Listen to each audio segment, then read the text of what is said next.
Hello বন্ধুরা, কেমন আছো সবাই? আশা করি সকলেই ভালো আছো। আজকের ভিডিওটা খুবই ইন্টারেস্টিং হতে চলেছে কারণ আজকের ভিডিওতে আলোচনা করব শফিক পল্লিগ্রাম টিভি থেকে বেরিয়ে এসে তারা নিজেরা যে শুটিং করছে, সেই শুটিংয়ে তারা কাকে নিয়েছে। তো চলুন বেশি কথা না বলে ভিডিওটি শুরু করা যাক। সর্বপ্রথমে আমরা দেখতে পাচ্ছি আমাদের টিকটক বা ভিগোতে ভাইরাল হওয়া ফচকাকে। হ্যাঁ, আপনারা কিন্তু ঠিকই দেখতে পাচ্ছেন, ইনি হলো ফচকা।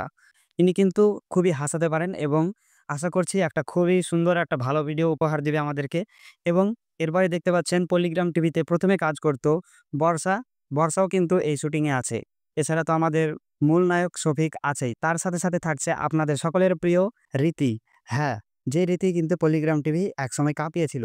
কিন্তু কিছু কারণবশত পল্লিগ্রাম টিভি থেকে বেরিয়ে গেছে। কিন্তু এখন আবার তাকে শুটিং করতে দেখা যাচ্ছে শফিকের সাথে। আশা করছি শফিকদের যে ভিডিওটি আসবে সেটা খুবই ভালো হবে। তাই আপনারা এই চ্যানেলটিকে সাবস্ক্রাইব করে রাখুন কারণ আমি সর্বপ্রথমে শফিকদের ভিডিও নিয়ে আপডেট এই চ্যানেলেই দিব। তো দেখা হচ্ছে পরের ভিডিওতে। And thank you for watching this video. Do subscribe, stay motivated, be good human of the